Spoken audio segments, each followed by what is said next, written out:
Эсиңдеби берекелүү кыргыз калкым эчен элге белгилүү кадыр баркың эсендешүү салт болот кыргызымда эсендешкен кыргызымдын тили алтын дейт. Алтындай болгон тилибиз менен амансыздарбы деп амандашпай уруксат этиңиздер.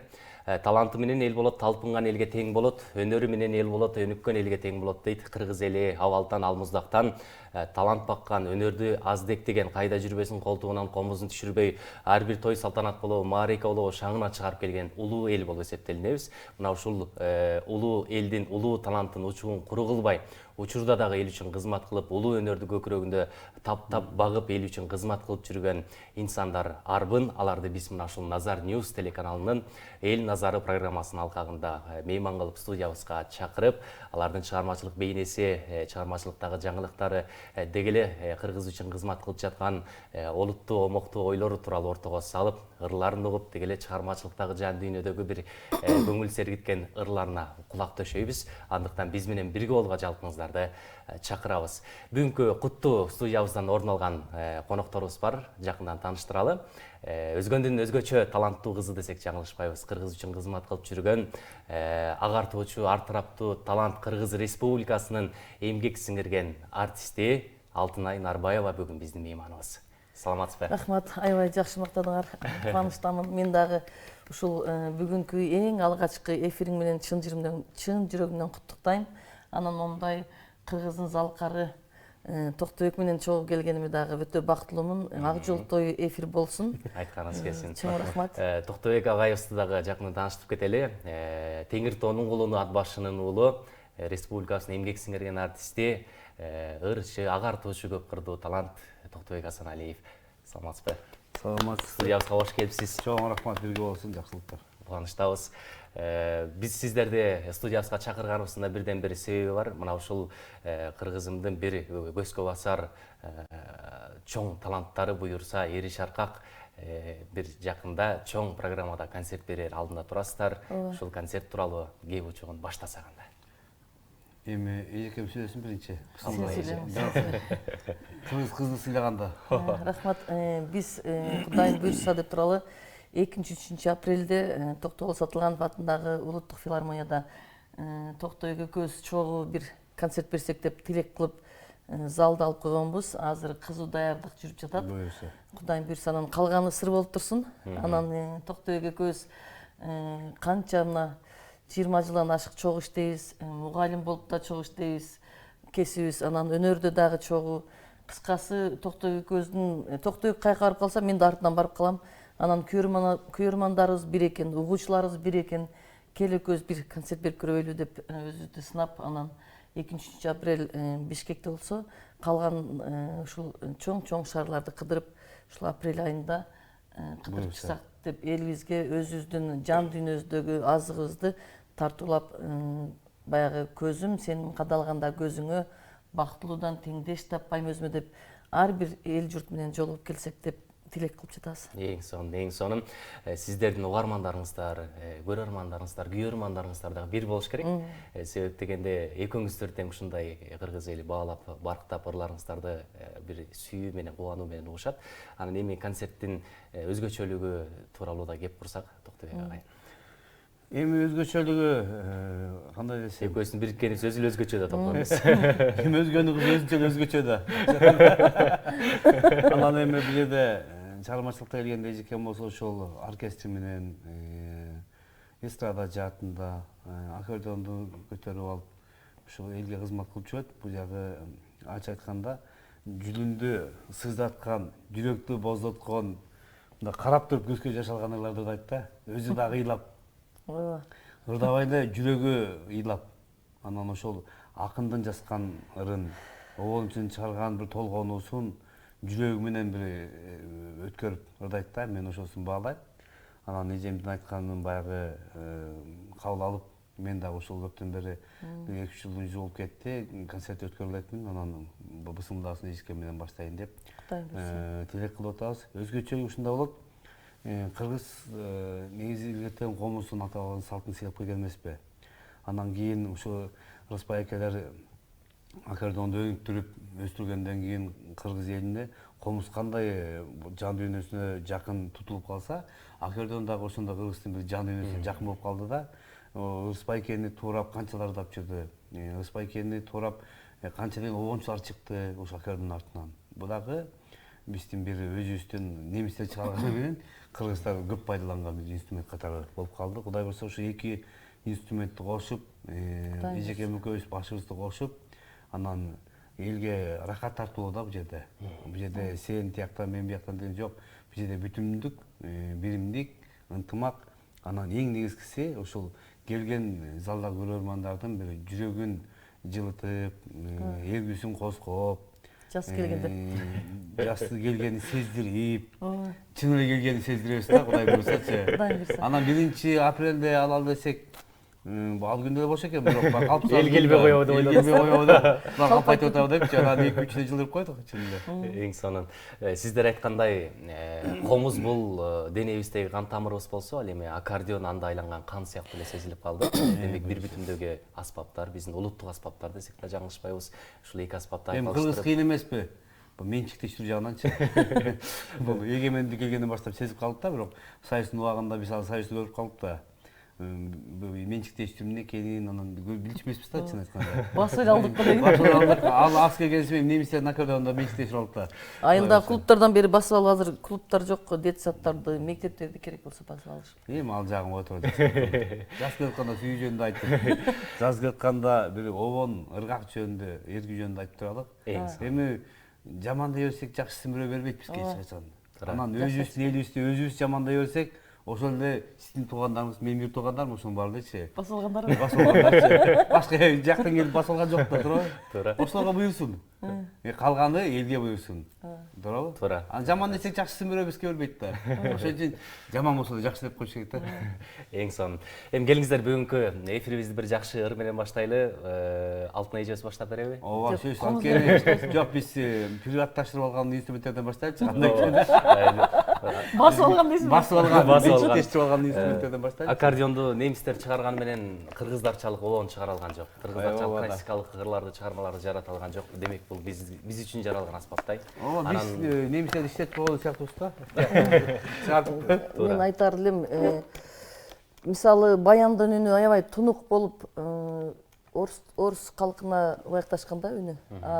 Бул аккордеон болсо биздин үнүбүзгө мындай коңур үнгө ылайыкташкан экен. Анан ошол мен дагы ушул аккордеонду ойноп, ырдап калганыма өтө бактылуумун. Ушул кыздардан Рыскүлү күйүп ачыкса, андан кийин эле ушул эжемди идеал тутуп, кумир тутуп мен чыгып калдым. Аябай бактылуумун. Мага карап дагы боюн түзөгөн кыздарды көрүп аябай кубанам. Эң сонун. Эми эң биринчи ачылып аткан эфирибиз ак жолтой болсун деген тилек менен, кадыр барктуу болсун деген тилек менен мен ушул аксакалдарыбызга, аталарыбызга, апаларыбызга, жалпы эле жумура журтка кадыр баркыңыздар ала тоолордой бийик болсун деген тилек менен сөз Азада Бегимкулованыкы, ону Жанышбек Кочкоровдун баркымды билгендердин эсиндемин деген гапырайын. Ай, баракалла.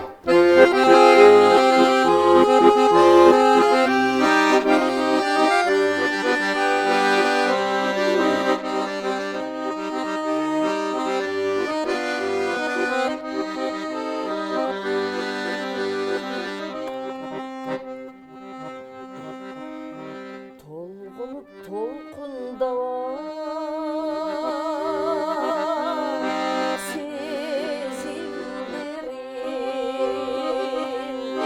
тагдырга башым деген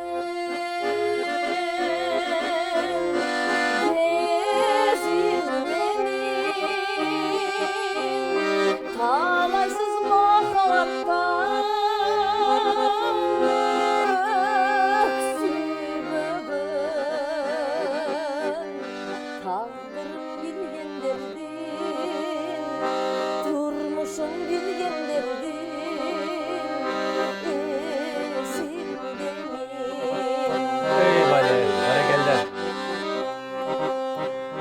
буркурап боздочу сезимдерим базардан кайтып калган кезим менен баласын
Vale.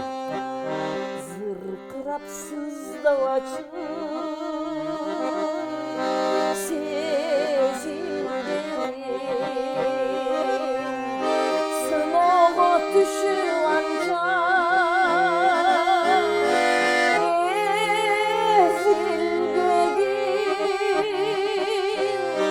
Sıylasın sıylavasın başka Irımdı bilgen derdin, sırrımdı bilgen derdin esindemi san el gayratımdı şirek durar barkımdı bilgen derdin kadırın bilgen derdin esindemi barkımdı bilgen derdin barkımdı bilgen derdin esindemi ay esindemi Barakelde. Barakelde, barakelde. Кыргыз Республикасынын эмгек сиңирген артисти Алтынай Нарбаева эжебиз Жанышбек Кочкоров агабыздын баркымды билгендердин эсиндемин аттууларын уктуңуздар. Аккордеон аспабы тууралуу сөздү баштап ырдап калдык. Аккордеон аспабын баарыбыз билебиз. Өтө бир салмактуу, түйшүктүү десек да болчудай. Эфирлерге болобу, концертке болобу көтөрүп жүрүш дагы аял затына бир аз оордук келтирет болуш керек. Анан ушул аспапка кызыгып, ушул аспаптын ушул түйшүгүнө, ырахатына чыдап келатканыңызга канча убакыт болуп калды? Мен 10 жашымдан баштап музыкалык мектепке бардым. Ошондо кичинекей 17 килограммдагы аккордеондо ойнодум. Ата-энеме рахмат, ушул менин жөндөмдүүлүгүмдү байкашып, музыкалык мектепке кирип, менин бактыма ошол жылы музыкалык мектеп ачылып, аккордеон классына беришкен. Бирок мен ата-энемдин эң кичинекей кызы болгондуктан, ата-энем пенсионер, ал убакта чоң үй бүлө 8 бир тууганбыз, мен эң кичинекей. Анан баягы эле тийликтен жетпейт, анан мен бир 3-4 ай аккордеон жок жүрдүм. Бирок кардон кагазга бул жагын неме жасап алып, анан ошо жасап берген агайым, ошону менен жасап жумасына 2 жолу барсам, 2 жолу ошо 3 километрден агайым Асан Сатыбалдиев агайыма терең ыраазычылык колунан жете эле алып апам алып келет. Аккордеон алып бергиле. Бул аккордеону барлардан жакшы ойноп атат. Алып бергиле деп. Анан ошондо эми 150 сом деген азыркы акча менен балким 15 000 сом, балким 150 000 сом болуш мүмкүн да. Анан ошол ата-энем алып бергенде мен аябай сүйүнгөм. Ушунчалык бактылуудан өзүмө эч теңдеш таппай жолду аркама көтөрүп келгемден анан ошондон бери бир жалган айтпасам бир 11-12 аккордеондо ойнодум. Үзүлөт булар, бузулат тез эле. Күнүнө 2 сааттан көңүл бурасың. Анан концерттик аккордеондор 25 килограммга чейин ошолорду көтөрүп жүрүп грыжа болдум. Но желкелеримде да грыжа бар. Бирок баардыгына кайылмын, себеби мен сүйгөн кесибим, сүйгөн аккордеонум, менин сырдашым. Сага сырым айтсам башка бирөөдөн угуп калышы мүмкүн. А бул эч качан мени сатпайт. Мен канча ичимдеги буктарым, сүйүнүчтөрүм бар ушул аккордеон менен чогуу аккордеонго байланышып калды. Эң сонун, эң сонун. Көп да. Аны экөөбүзгө айтпайт экен, Токтойбек байке. Эми келиңиз, эми сиздин сырларды угалы. 3 кылтек, тоолук добушу бар комуздун кылын дирилдетип бир керемет чыгармалар аткарып бериңиз.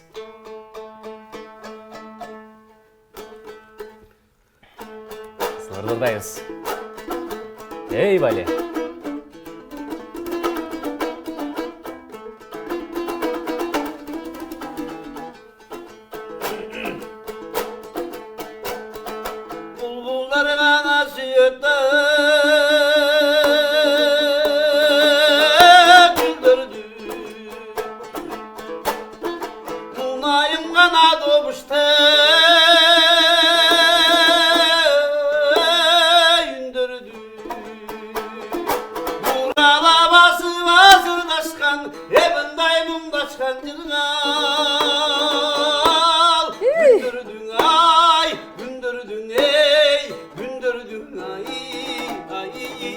бале.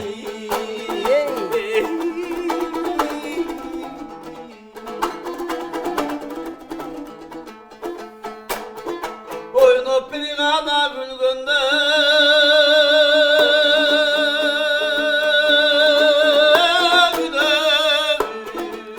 Ey! Oynup oynada yaşlarını yürü Ey bale. Oyunda sırrına kaçsam dep yaşlığın oşanda olur Gidigin ay, gidigin oy, gidigin ay, ay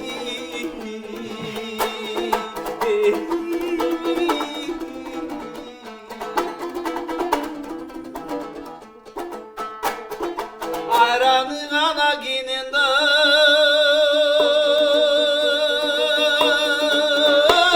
kız bu Mallı bir kanadan dudu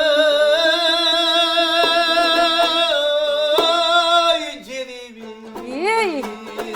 Yigiti şair kız aldın bunday mutman kız Elimiz ay, celimiz oy Elimiz ay, ay Ey bale.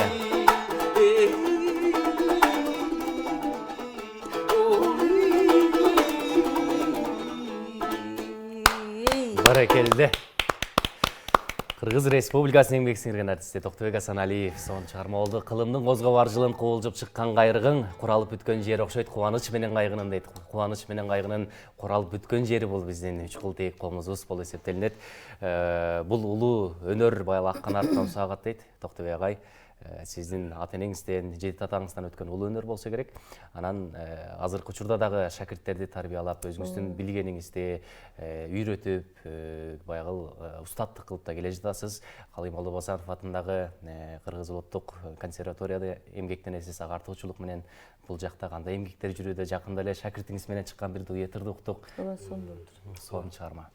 Эми мен шакирт менен устаттын ортосундагы бир өтө чоң кандай десем байланышты билдим да, секрет деп койсо болот да. Бул өтө анткени биз көп эле адамдар тигин устат экен, муну шакирт экен деп айта берет го, бирок ошо экөөнүн ортосундагы бир сый мамилени билдим да. Анткени эгер шакирт жакшы болсо, устаттын өнөрү өлбөйт экен да.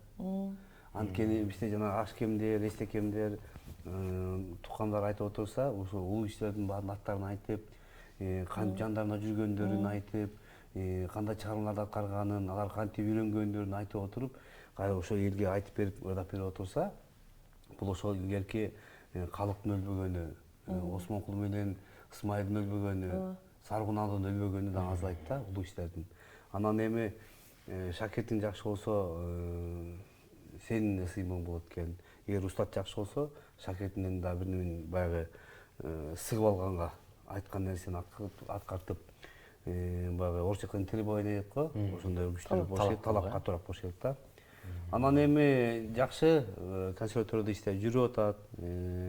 Мен ушул мугалим болгондо өтө жактырчу эмесмин кичикесинен, анткени ушул кичике кезде мугалимдерди көрүп аябай боорум ооручу да. Мен 1-класска келгендеги мугалимдер 11-классты бүтүп атканда жүрүшөт да, теңдегечи. Анткени менде далай окуучу мектеп бүтүп кетти да. Бирок алар жүрөт дагычы. Мага тиешелүү болуп атат. Жок, мен мугалим болуп калганыма таң калып атам да, кайра айланып келип, баягы Кудайдын баракетин карасаңыздар, айланып келип кайра мени мугалим кылып койду да. Анткени азыр 5 жылдан окуучулар бүтүп кетип атат. Мен дагы жүрөм ошол. Анан ошо мен кичике кездеги айткан сөзүмдү эстеп калдым да, бекер эле айткан экен депчи. Көрсө, бул өтө ардактуу кесип экен да. Анткени өзүң билим алып, бирөөнүн баласынын келечектеги тагдыр жолун чаап, ошонун милдетин мойнуна көтөрүп, бирөөнүн баласын таанып алган эле бирөөнүн баласын. Жүрүш бул өтө тозоо экен. Сен анчалык өзүң балаңа көңүл бөлбөйсүң. Өзүнүн балдарына көңүл бурган. Анан бирөөнүн баласына өлүп алып, ошол баласын чыгарып, ырдатып, бушайман болуп, Улук Мырза Полотов аксакал айтчу да, мен окуп жүргөн кезде, эй, мен үйдө жатып алып, мен өзүмдүн балдарымды ойлобойм. Мен силерди көбүрөөк ойлойм десе, биз жашпызда агай калп айтып коет. Окшоштуруп койду да? Окшоштуруп койду десе, биз ал кезде уруп кой деген сөз болчу, сен уруп койгат агай деп. Бирок азыр айдан башка тийгенде, өзүнөсүндө бирөөнүн колунда болуп калат, бирөөнүн колунда жок болот, бирөөнүн колунда курсагын тогушат, бирөө агай ачканмын, Кудайым айтам деп айтат. Ошону ойлогондо зээним кейип, мен баягы жаш кезимде эстеп, биз окууга жаңы киргенде 92-жылдары өтө катаал заман болуп, Союз тарап кетип, окуунун деле кереги жок болуп калган. Нан жейин десең нан жок, нандын күкүмүнө зар болгонбуз да ашатмачы. Анан тигиге барсаң жаман көрөт, буга барсаң жаман көрөт. Анткени заман ошол экен, бага албай атат да балдарынчы. Анан еще өзүң бар болгансың да сенчи. Жаңысы эмес, бир экөөбүз болгансың. Куйруктарчы. Анан дагы ачкан. Анан эпиле мен бир нан жесем, ала да кичине ушун жарым жесин деп эстеп аласың бакчыларчы. Азыр жырга заманда. Заман башка. Бирок сонун заманга келди да. Эң сонун, эң сонун. Ушул сурааны эле улай Алтынай эжебизге берелин. Алтынай эжебизди мен арыга окшоштуруп кое берем да. Өтө эмгекчил же кумурскага окшоштуруп коем, жаны тынбайт. Себеп дегенде мына ушул көрөрмандарыбызга да айта кетели. Алтынай эжебиз баягы ырчылык менен таанышы мүмкүн, бирок Алтынай эжебиз чындыгында өзү мугалим, агартуучулук тармагында 35 жылдан бери эмгектенип келе жатат. Мен суроо берейинчи, иңим туруп турсун. Сиз ушул мугалим болом деп ойдодуңуз беле, жырчы болом деп ойдодуңузбу? Окуп аткан айтыңызчы. Мектепте кичинекейимде окуганымда мен эң чоң эжекем магазинчи болуп иштечи, дүкөндө. Анан барсам, аркасында ал Советтер Союзунда бурук кураган шоколад, вафлинин жыты өзүнчө, печеньенин жыты өзүнчө, шоколаддардын ар биринин жыты өзүнчө. Мен дүкөнчү болом, ойлочумун да, ушул жака өтүп алсам эле болду. Бекер жейин депчи. Эми балалык кыялым. Анан кийин бир 7-8 класс болгондо музыкалык мектепте окуп калдым. Анан ата-энем айтат эле да, ушул мугалим бол деп. Анан мээме сиңериптир. Ошол үй бүлөбүздө баардыгы аспаптарда гитарада ойногон, комузда ойногон айылдын райондук деңгээлдеги ырчылар болушту. Анан мен ошол мугалим болосун деген мээме сиңип, мен ойлочумун, кыргыз тил адабият мугалим боломбу деп. Бирок бизде түштүктө баягы ишенсеңер, бизди январдан кар күрөгөнгө айдайт, февралдан парник барабыз, март-апрелден жерди казабыз, майда тамеки эгебиз, июнда чөп алып кетет, 3 ай мектеп үйүбүздөгү тамекини кылабыз, сентябрда пахта калып кетет, декабрга чейин пахтада жүрөбүз. Ошондо биз чындыкты айтыш керек, бул ак сөз, биз окубай калдык эч нерсени. Географияны жакшы билбейм, тарыхты билбейм, адабиятты деле жакшы билбейм. Баардык бир өткөндө 10 параграф. Азыр мен мугалиммин го, бизге ар бир параграфты бирден бир сабак.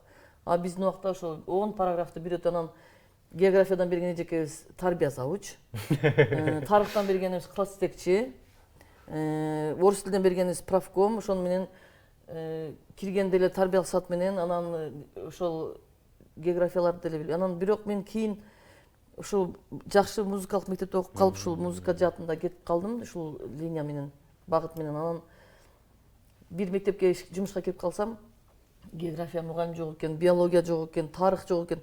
Ушул үчөөнү физкультураны да кошуп берди. Кыскасы мен ошол мектепте жашап калдым да.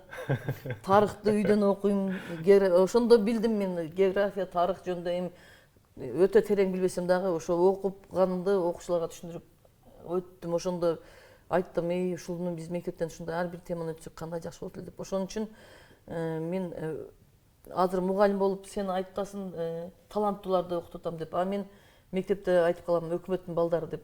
Сен айткандай саламатсызбы эжеке деп койгондо эле узун турама семирип, ошон үчүн таштагам. Көп айтат да, мектеп таштабайсыңбы, мектеп таштап эле койбойсуңбу, сен тойдон деле табасың ошол акчаны. А мен айтам, мен мугалим болом деп ушул 5 жыл окудум. Анан неге мен билгенимди мен өз вазипамды, милдетимди аткарып кетишим керек бул жашоодо. Мен ошол музыканы окудумбу, мен аз айлык болобу, көп болобу, мен балдарга билгенимди айтып атам, айтышым милдетим. Мен жөн үйдө жатып алып, тойго барам деп жата албайм. Мен андай жүрөк эмес, мен жүрөгүм мен балдарда деп. Анан ошо азыр да мектептен чыгып келдим. Ошолордун баягы жаркыраган көздөрү, эмнени айтсаң ушунчалык жакшы көрүшөт да музыка сабагын. Анан мен балдарды таштай албайм. Качан кет дегенге чейин иштей берейин деп атам. Бул качан кет дейт аны? Билбейм, мен пенсияга дагы бир 5-10 жыл бар. Ошондо кет дейт болуш керек. Анан ошого чейин иштей берейин. Балдарды жакшы көрөм, сен айткандай. Мен тарбиялап чоңойтуп анан сага берип атам да. Анан ошол балдардын өнөрлүү балдар көп. Мына Мирбек Атабековду окуттум, мактанам Диманы окуттум, Аваз Акимовду окуттум, Азамат Сымык Бешекевдин балдарын бүт окутутам дагы деле. Динара Куланын кыздарын окуттум, Роза Мананын балдарын көп. Ырыскелде азыр Замир Арыкбаевдин баласы окуйт. Кыскасы бүт эле биздин мектепке берет. Анан ошолор ишеним артып бергенден кийин бизге эми уклон менен эмес, биздики гимназия ар бир неме өзүнүн уклону менен. Бирок музыка сабагын баары жакшы көрөт. Мен да балдарды жакшы көрөм. Жакшы көргөнүм айтып коеюнчу. Деги эле улуу кесип, ардактуу кесип, кесиптердин төрөсү бул мугалимдик кесип деп айтып келет. Чындыгында мугалим мөлү дарактап деп бекерден айтылбайт. Эки инсан тең, баягы жалпы кыргыз эли ырчы катары тааныйт болуш керек. Бирок көмүскөдө мына ушул агартуучулук тармагында да мына 35 жыл не деген убакыт. Мына ушул балдарга бүтүндөй дүйнөсүн, бүтүндөй өмүрүн арнап келе жаткан инсандар. Анан ушул суроону улай эле берейин. Убакытты кантип бөлүштүрөсүздөр? Негизи ийгиликтүү адамдар убакытка сараң болот. Анан чыгармачылык өзү бул өтө түйшүктүү, өтө бир убакытты изденүүнү, жаңы бир жаратмандыкты талап кылган кесиптердин бири. Анан убакытты бөлүштүрүп чыгармачылыкка кантип? Мугалим болгондон кийин биз секунд менен иштейбиз да, минутта да эмес, секунд. Ар бир секундубуз өтө кымбат турат. Анан ушул өкмөттүн балдарыны, сен айтпайсыңбы бирөөнүн балдарын деп. Мен айтам, өкмөттүн балдарыны сүйөм, өзүмдүн балдарыма келгенде сүйлөбөчү.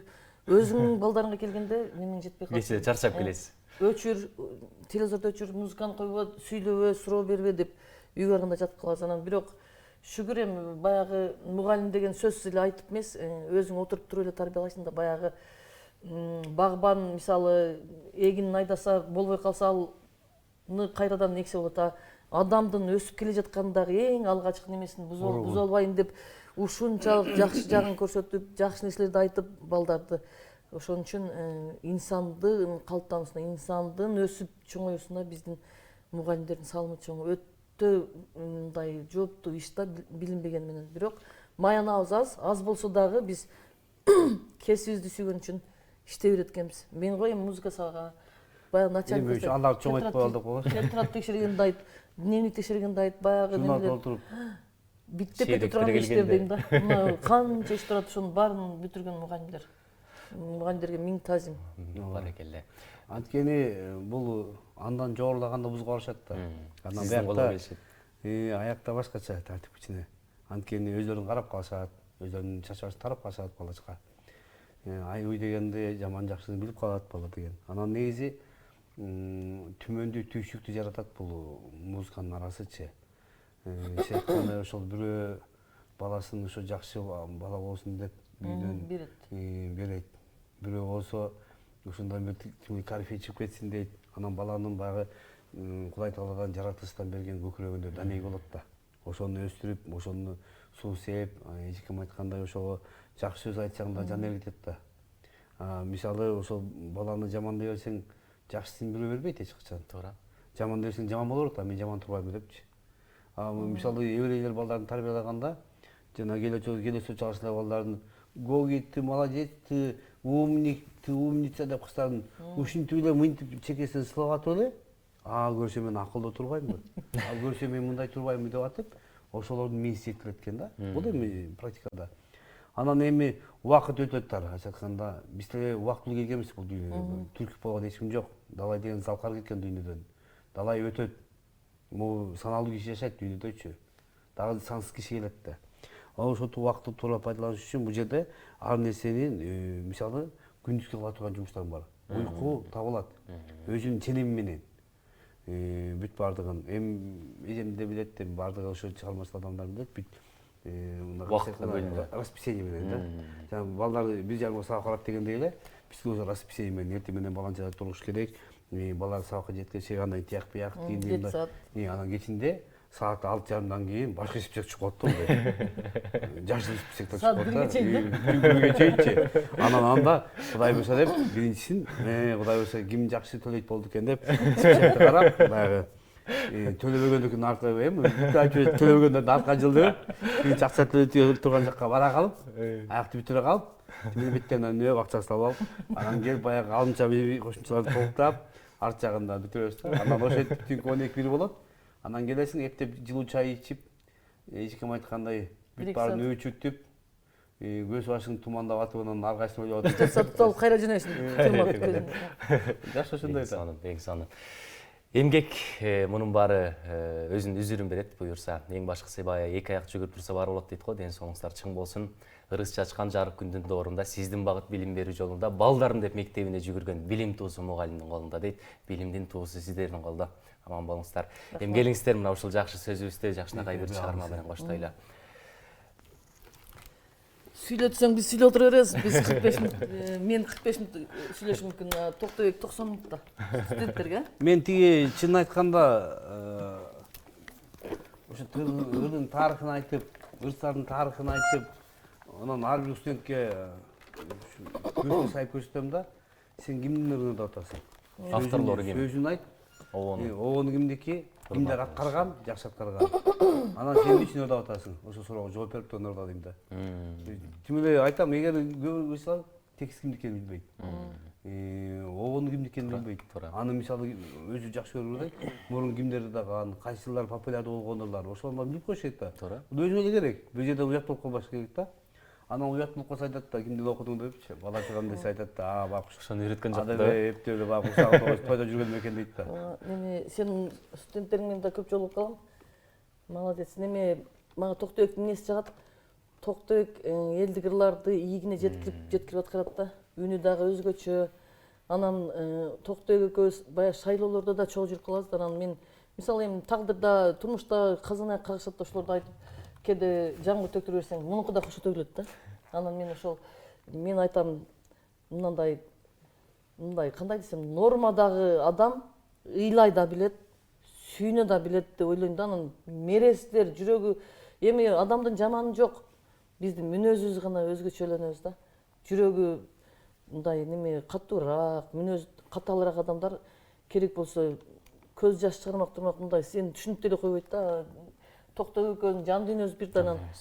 Мен жамгырым төгүлүп кетсе, мунуку да төгүлүп кетти деп айтсам, эркектердин деле көз жашы чыгат турбайбы деп. Анан ошол ырыбызда биздин өзүбүздүн жан дүйнөбүздөгү сүйүнүчүбүз, өксүгүбүз, капалчылыгыбыз, таарынычтардын баарын кошуп ырдайбыз. Ошон үчүн элге мындай жакыныраак болушубуз керек деп ойлойм да. Анткени ошол угуп аткан кишилердин көбүндө эле ошол мүнөздөр бар да. Бири-бирин айтпаган мененчи сүйүүдөн сабыркагандар бар. Жашоодон сабыркагандар бар. Турмушта сабыркагандар бар. Ошонун баары эч кимге айта албайт да, көп секреттерин, туурабы? Анан биз бергенде ошо ырга коштуруп жан дүйнө менен аралаштырып, анан баягы жандагыларга айтпай көз кыйыгы менен карап коюп, анан ичинен сызып отурат да каңгы депчи. Кусалыгы, баягы жан дүйнөсү, сүйүүсү, сезими бир көксөп турган нерсесин сиздердин ыр аркылуу сезип атат булар. Экөөбүз эле дебейли, эми эл ошентип ырдайт буттар. Бирок эми баягы жүрөккө кан жетисе, сен эгер өзүңдүн жүрөгүң менен өзүң ошо ырдаган ырыңа, чыгармаңа эргибесең, сен отурган кишиден кантип эргитесиң? Ошон үчүн биринчи өзүң эргишиң керек да. Берилип келди. Аны эжем бир берилип койсун да. Эми мен ушул кичинекей Сүй жөнүндө даңызчы жакшы айтпайбы? сүй жөнүндө дайындап атам. Ушул ырды ырдаганды аябай жакшы көрөм да. Жолдубай Кайыпов агайыбыздын алгачкы сүйүү деген ырын ырдап берейин. Ар бир адамда алгачкы сүйүү болот. Ал жетсең дагы, жетпесең дагы ошол топчудай болуп кадалып калат. Жүрөгүң төрүндө ошол адам жакшы боюнча калат. Анан ошол сүйүүнү даңктаган Жолдубай Кайыпов агайымдын алгачкы сүйүү деген. Ай, баракелде.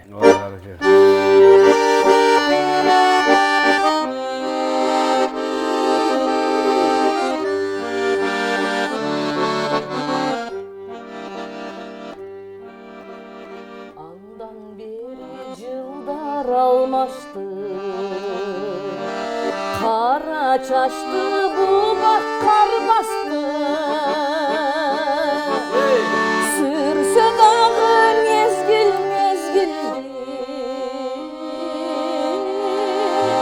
эстен кетпей сүйүү алгачкы. Сүрсө дагы мезгил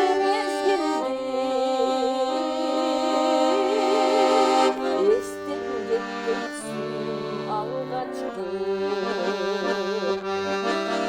Күн чарытылап булут түнөрү, үнсүз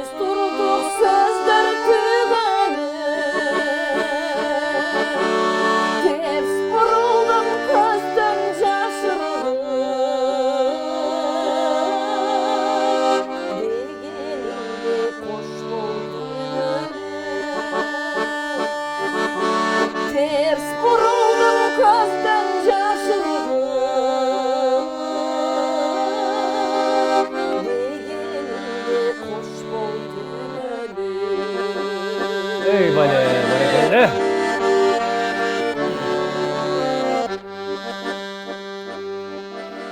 Жашты коргоп нурлуу жүзүңдү эрдиң таттуу ширин жүзүңдү аралыктын барын багынтып ар күн сайын көрөм түшүмдө аралыктын барын багынтып ар күн сайын көрөм түшүмдө Ey bale, bale. Самайм бирге жүргөн күнүмдү уксам дейм назигүнүмдү суйт колуң сурайм сунбагым эми мага кызыл гүлүңдү суйт колуң сурайм сунбагым эми мага кызыл гүлүңдү Ey bale. эми мага кызыл гүлүңдү Алтынай Нарбаева. Кандай сонор, кандай сонун аткаруу. Сүйүү деген сүйүү эмес, эрдиңден сүйүү деген сүзүп өтө деңизден дейт Месир Алпыл Асмон атабыздын ырзаптарында. Деги эле сүйүү сезими бул чыгармачыл адамдарга өзгөчө эргүү берет болуш керек, Сүйүүсүз адамдын, сүйүүсүз жашоонун маңызы да жок болуш керек. Жок, эми мен анда каршымын ал сөзгө. Мен сүйүүсүз турмуш фундаментсиз курулуш деген бар. жандуу нерсенин баары ошол сезим менен жашайт да. Жандуу нерсенин баары. Ачык айтканда биз аны көп сезбейбиз. Адамдар бирине бири болгон баягы ысык мамилени сүйүү деп коюшкан окшойт. Сүйүү эмне экендиги көп киши билбейт. Бирок ошол мен мисалы чаган баласымын да жаныбарлардын ортосундагы ысык мамилени көргөндө чын айтканда адамдардыкынан да укмуш да. Мисалы жылкы үйүрүндө айгыр үйүрүн. Бирөөгө тартылбайт, 20-дан ашык бийини карайт бир айгыр. Карасаң, ошонун баарын ийгерип, айдап бала чакасын багат. Эгер бир баласы кулундары начар туулуп, ал торолуп, Окшой кызалы? жок, туулуп, торолуп, баягы жылкыларды ээчип кетичекти, ошол территориядан алып кетилбейт жылкыны. Имерип карап турат. Анан ошол баягы үйүргө кошулуп чоңоюп калган кезде эми дейт. Анан бул жылкылардын сүйүүсү окуш экен да. Негизичи? Жок, кетпеген башка жакка? Кетет экен да. Эгер башка жактан эгер айгырды сүйбөгөн да бейдер болот экен ошол территорияда. Бул доказать этилиптир да. Анан башка үйүрдөгү айгырды жакшы көрүп калган жылкылар болот экен. Массага. Мына ушундай көрүнөт. Анан барып калсачы, мен укканым бар да. Алчы 2-3 күнгө чейин келбейт экен берки айгырга. Айгыр бияка басып, тияка басып, бар жакка жүрө берет экен да. мындай айланып жакындабайт да айгырга. Эгер айгырга жакындаса, Өлдү да. аны түрмөгө түшүрөт да. Жылкылардын сүйүүсү ушундай экен. Ал эми адамдардын сүйүүсү кандай болот? Адамдардыкы акыл эс эмеспи? Илгери кандай десем, илгерки убакта жана Токтогул деген кинону көргөндө мен ушуну улуу махабаттын Райма Бегим айтып көргөндө билем да ошол жерде. Азыр эми сүйүнүп алып кетип калды. Анткени жанакы өнүккөн заманда жашагандын бир жаман жагы болот экен. Бул ар нерсенин кадыры кетип калат экен да.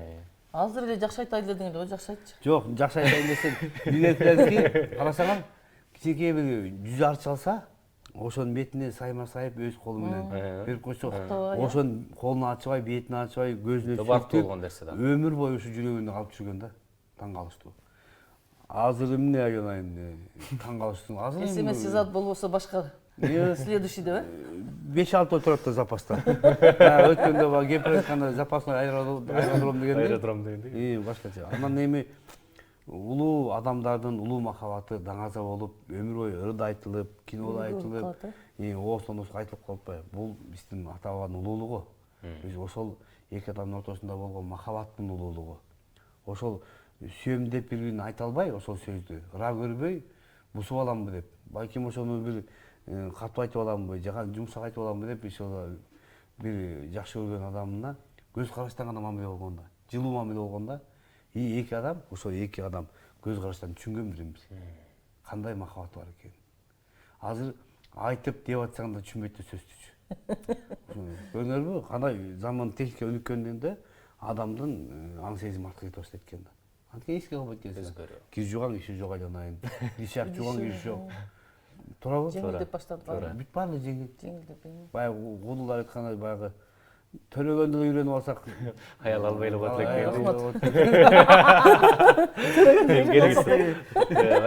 Ушул аруу таза бир өлүп көрбөдүм, бир төрөп көрбөдүм болуп аруу таза махабат сөзүндө сөз баштап калдык. Сүйүү темасын улай бир жакшы сезимдерди козгоп бир ырдап бериңиз. Мен ырдап жүргөнүм көбүнө эле атам ырдайт өзүчө. Анан атам да ошо баягы кой жайып келгенде же тияк бияка достор менен келип койгондо ком салонунан ырдачу. Арпанын ала тоосунан даанышманды, үкөйүмдү, анан элдигер ойлончуну, жанагы оолусун 15 жаштамын анамын деген ырлардын баарын ырдачу да. Анан мен чоңоюп калган кезде жанына отуруп салып ырдатып, өзү ырдап, кайра мен ырдатып, досторуна мактанып, анан эми баягы ал кезде 100 грамм келген кез болчу да. Ал ошол кезде мен таң атча ырдатчу да. Бир ырды 15 жолу кайталатып, ыйлачумай андачы. Тажапчы. Анан ошол атама тамаша айтып коем, азыр барганда айтып коем. Ата, сиз маска эстеп үйрөткөнүңүздү мен сол ырдап берейин деп тамаштап коем да. Атамды ырдап берейин. Азыр барганда кечээ мурдайына барып келдим анан эми кыштын күнү ырдай алган жокмун. Ал кишини ырдаткан жокмун. Үшүп жүрсөк аркаштын сууга 40 градуска чыгып атат да. Атамдын ойлончу деген ырын ырдап берип коем.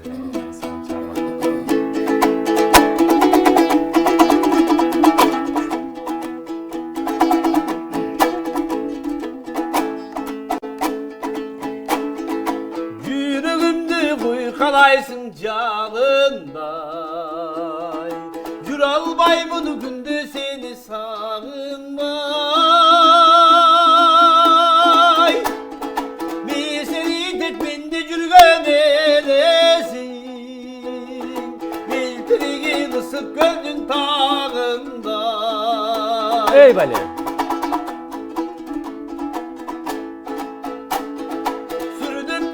Kapı sevden kavılsa, içilip koy ben süden canılsa. Yalnız sana caraşkansıp görünüp, kaysıl günü kanday yoluk salınsa. Ey bale!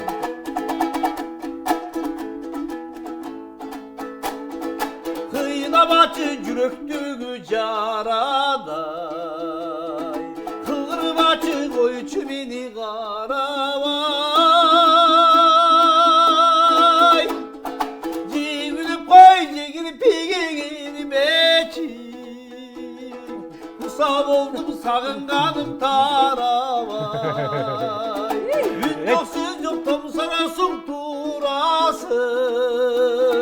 Vila vila ulutungan baladay, vila vila ulutungan baladay. Ey баракелде, баракелде. Кандай сонун ыр. Эми ушул репертуар жөнүндө сөз улайлычы. Репертуарларды тандоодо сиздер өтө кылдат мамиле жасайсыздар. Ошол эле сөзү менен оон айкалышкан, жаңы чыгарма болобу, элдигир болобу, ошону ийине жеткирүүгө аракет кылып, бир ырдын үстүндө 1 жылдап, 2 жылдап иштеген учурларыңыздар дагы 3 жылдап неме багасында жүрөктө. Мен ушул сөздү айткандан эч чарчабайм да. Мисалы 60ка чыгып калган биздин коллегаларыбыз барам сага деп ырдайт. Анан эми бизди балдарыбыздан башка ким күтөт дейм да. Ар бир жаш өзгөчөлүгүбүзгө жараша, үнүбүздүн температурасына жараша, жан дүйнөбүздүн абалына жараша, өзүңө жарашкан ырды тапсаң, анан ошол ырдын ажары ачылып кетет экен да. Мисалы, ошол мен ырдаган Кимибизден деген ырды Жанышбек агайым чыгарганына 15 жыл болгон экен ошол мен ырдап чыкканда. Анан муну Гүлнара Өмүрзакка деген кызыбыз бар, аябай жакшы аткарат. Анан мен ошонун магнитофон менен жаздырып алгам. Ал убакта магнитофон эле бар. Анан сотка жок эле ал убакта. Анан ошентип жүрүп үйрөнүп, анан ырдап чыгып калдым. Анан ошол кимибизден менен чыктым да мен. Анан ошол өзүңдүн жашоо образыңа, жаш өзгөчөлүгүңө жараша, үнүңө жараша, тембриңе жараша тандап алсаң, ошолор сага жарашып, сен ага жарашып эле жатып калат экен да. Буюрса. Анан мисалы Эрмек Мойдунов агайыбыз былтыры 4-5 жыл болуп калды, жаңы жылдык тартылып барганбыз, ЛТР каналы тартанан. Агайдан кийин меникинен күтүп отуруп, оркестр менен ис калтыр бул дүйнөдө деген моментип алып туруп, көздөр жалтырап, ушундай ырдаганда агайдын тазалыгыны, агайдын ушул чекетер менен басып жүргөнүн, анан жаштыгындагы интернатта чоңойгондордун өзүнүн оозунан уккам да, баягы жарашып эле калыптыр да. Анан мен агайды карап отуруп, көзүнөн жаш агып, макияж менен баргам. Анан кайра аркама кайтып макияж жасап баргам да, ошол ыр эсин тапканда ажарына чыгат экен дегенмин да. Демек, ыр менен сөз айкалышып аткаруучу бап келгенде алар Ооба. өмүрдө узак болот, Ооба. Сиз репертуар тандоодо Токтой агай. Эми негизинен ырдын да эркек ыргач болот да. Анан көбүнчө эле ушул биздин маданият адамдары ошол көңүл бөлбөгөн көп нерселер бар да. Эгер аткаруучу жарашса, мисалы Мыскал апабыз алымкандыгандай ырдаса, мисалы эркектин ырды.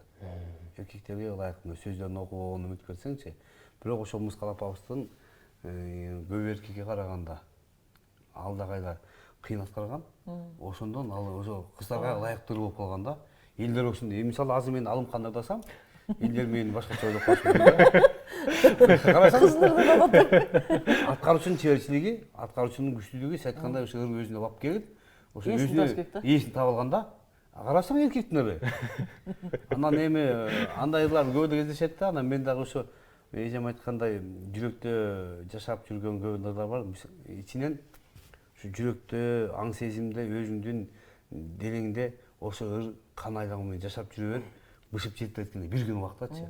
Мисалы кээ бир мындай чыгармалар болуп калат да, эптеп ырдай коюш керек. Эптеп баягы ырдай коюш керек, заказ мененби, кысталыш моменттечи. Эчтекесин кийин уксаң күлкүң келет да, ыйлагың да келет да, ошолорду мен ырдадым эле, Кудай ай, күлө болуп калсам эмне дейт болду экен депчи. Ушундай болосуң да.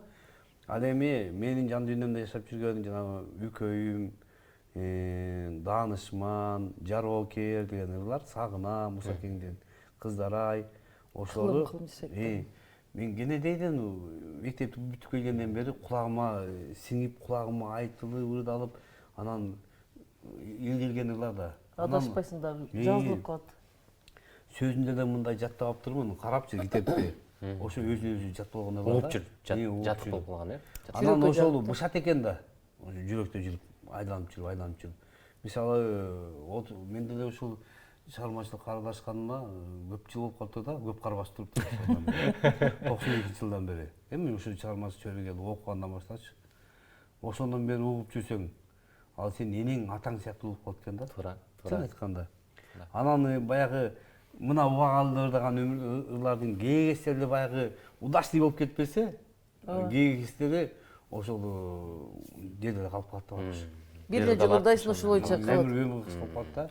Ал эми мен тилек кылат элем, Алтын айже, сиз ырдаган, биз ырдаган, кыргыз эли ырдаган ырлардын түбөлүгү кең болсун. Түбөлүктүү болсун. Ала тоодо ырдалып, ошо муундан муунга өтүп ырдалсын. Анткени ошону жазган акындар кандай түшөлүп, балким биз түнчүндө тынч уйкуда уктап атканда туруп алып жазат акындар. Туурабы? Түн уйкусунан калып. Ошондо жазгандар канча бирөөнү сүйүп калабы, жүрөгү жабыркап жасабы. Ал эми огончу кандай эргүүнү сыдырып дейин. Ошого жан тартуулаш ырчынын канча аракети.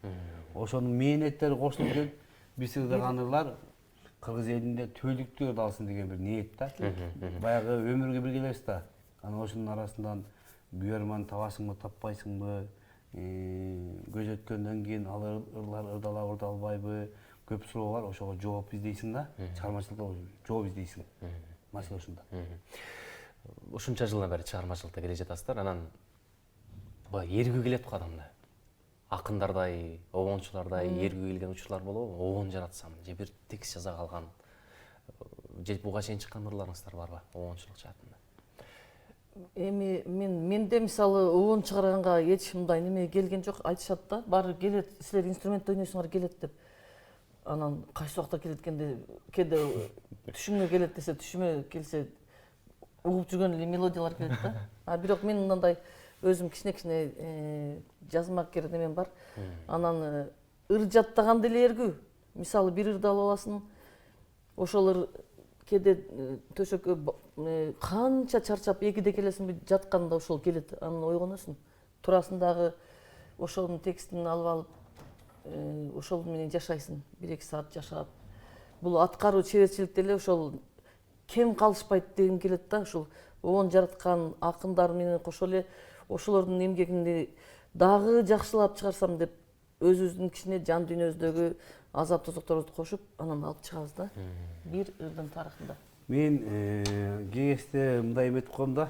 Анан жаса коем. Жаза коймой. Нена экөөбүз да бир дуэт ырдап чыкканбыз. Ошол дагы Жапар Исабаевдин сөзү жазылган. Таарынтпайм сени экинчи деген ону өзүм комуз кармап жүргөнөн эстрадный обончу болуп калып таң калып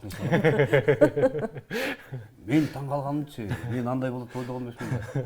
Анан кыңкылдап жүрүп, улам фортепианонун койгулап, улам нар жакка кыңкылдай берип, ошол обончу болуп калып карасам, тайдаран таради, айдарада дайдарата деп чыгып таң калып анан ошону Ненанын үнүнө ылайыктап койдум да анан.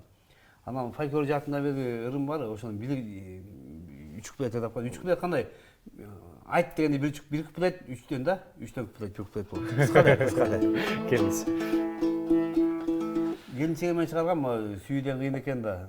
Саадат деген жеңим бар, ошо экөөбүз сүйлөшүп жүргөн кезде Саадатым деп чыгарып койгом да. Ошол мен обондордун алгачкылары ушуларчы. Сүйүү бар дебейсиң анан. Ай барекелде. Сүйүү бар.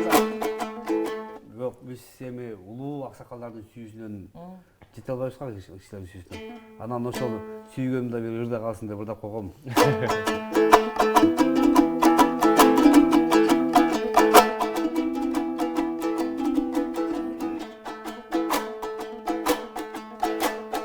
Süydüm ben seni kağladım, sezimdin ıyık bağladım. Sansulu kızdın içinden, süyümdü sağa karınadım.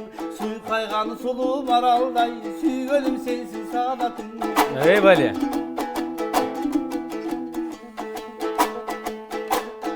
At başımdın töründey, arpanın çatır könündey. Harmanda жүргөн tokondu, azaptı oydum bödündey. Hazretli balçı özüngsün, akşım karıgılı ökümbey. Deydettin mınca düğünöde, degene sen dep süydöbe. Dindaro oldum sezim sen üçün, sezimge buzda üylöbe. Boğuşum çıksa süyöm deva, doğum yok jarık düğünöge. Ey Bali. Ушундай дастан сияқты да. Кыска эле. Бул эми мен тексттеримде ушу 3 куплет эсимде калыптыр чынындачы. Анан жеңимде урушуп атты үйдөнчү. Келин балаңыз. Кана калган дейби? Калган кана дейби? Болду. Сен мен тиги эки көзүмдү ырдап койдуң, калганын ырдаган жоксуң депчи. Анан айтып коем жедай турчу сага деп. Жок, ырдап бересиз дебейби? Кудай көрсө. Ырдап бересиз деп. Эң сонун. Рахмат сиздерге алтын убактыңыздар бөлүп келгениңиздер үчүн. Эми жыйынтык той иретинде экөөңүздөрдөн бир дуэт ырыппайлыбы? Экөөңүздөрдүн чоң аткарган мына жакында концерт берем деп атасыздар. Жаздын келиши менен бир жаркыратып, жалпы Жумурай журту чогултат экенбиз. Бир ыр менен. Албайсызбы? Комуз менен коштук. Фортепиано. Бир жакшы чыгарма менен анан бүгүнкү. Эже ырдай бересиз, коштук ырдай берем. Мага? Маселе жок да. Өмүрдө да койлу, а? Маселе жок. Мен билген жерден кошулуп турам. Ошо дуэт дейт да, дуэт. Сөзсүздө башынан аягына чейин эмес. Башынан чейин ырдабаш керек. Коштук үчүн коштук коюп туруш керек да мындай. Экинчиндө алып мисалы. Эстрадный болуп калды. Эстрадный коштук коюп туруш керек да, ошо жазылат да. Эми өмүр деген баардыгыбыз эле жашай берет экенбиз. Сен айткандай уктаган уктап өмүр сүрөт. Кээде жолдо кетип атканда, кафеде отургандарды, жолдо сүйлөшүп, бакылдашып отургандарды көрүп, мындай суктанам да. Буларда ой барбы экен, булар кандай убакыт табат экен ушу кафеге отурганга депчи. Биз неге таппайбыз убакыт деп. Коёндой окшош элдин жүгүн көтөрүш оңой эмес.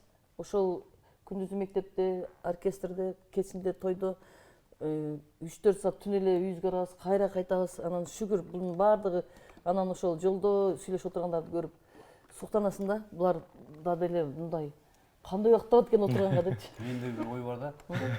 Эртең менен чыгып мен балам менен саат алып баратам да, анан элдин баары шашып жүргөн көрөсүң да, деги эле мындай тынч машинада иши көрбөйсүң да.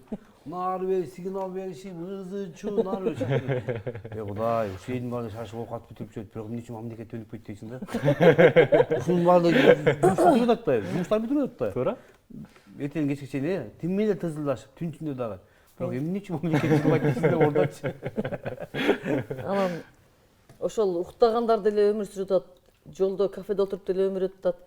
Тытынып иштегендер дагы өмүр өтүп атат. Анан мен айтар элем ушул ис калтыра турган, эсте кала турган эң бактылуу өмүрдү басып өтсөк, баардыгыбыз уйкуну аз кылсак, көбүрөөк эмгектенсек, кыргыз элинин ким ар бир кесип ардактуу деп кайсы кесиптин ээси болбой эле майын чыгара иштесек эле өнүгөбүз деп ойлойм да. Анан бул ырдаганда деле мен окуучуларыма айтам, ырдагың келбесе ырдава. Ырдасаң бир куплет ырдасаң дагы сөзүн так айтып, жүрөгүң менен ырда деп. Ошон үчүн бактылуу өмүр болбойт экен, бактылуу минуталар, бактылуу сааттар болот экен. Ал эмне мына сиздер менен дидарлашып отурган мен бактылуу саатым, бактылуу минуталарым, бактылуу секундтарым, өмүр бою эле бактылуу болом дегенден биз андай элестетпешибиз керек экен. Ошон үчүн бактылуу саатты кадырлап, баттап, ис калтырып ушул дүйнөдө. Мен айтпайм, мугалим болгон үчүн мен кесибимди таштай алам. Ар бир адам ушуга окшош болуп, өзүм кесибимди эмнеге окудум, ошол кесибимди кылышым, жасашым керек. Окуган билимимди кайра сыгып муунга берейин деген Токтойгө көздөй мугалимдер көп болсун. Анан ошол өмүр дегендерди тап берейин. Мен сени сүйөм өмүр, Роза Алкожаныкы, Мирбек экөөбүз дуэт ырдаганбыз. Токо көз. Ооба, бүгүн эксклюзив.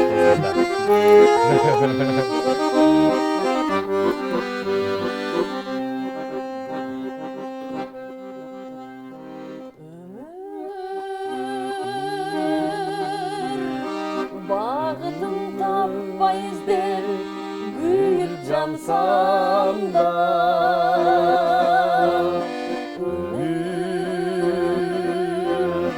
тагдырда жан үрүп мен өңдөн ассам да,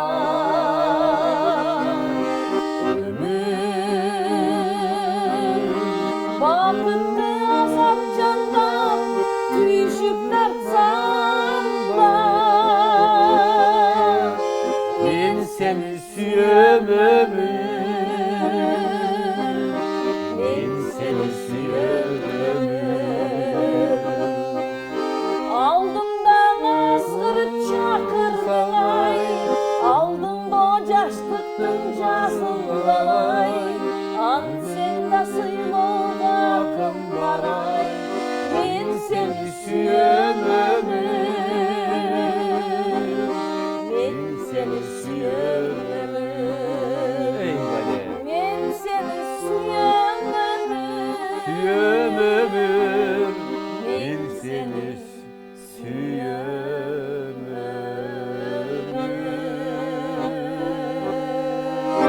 Barakelde, barakelde.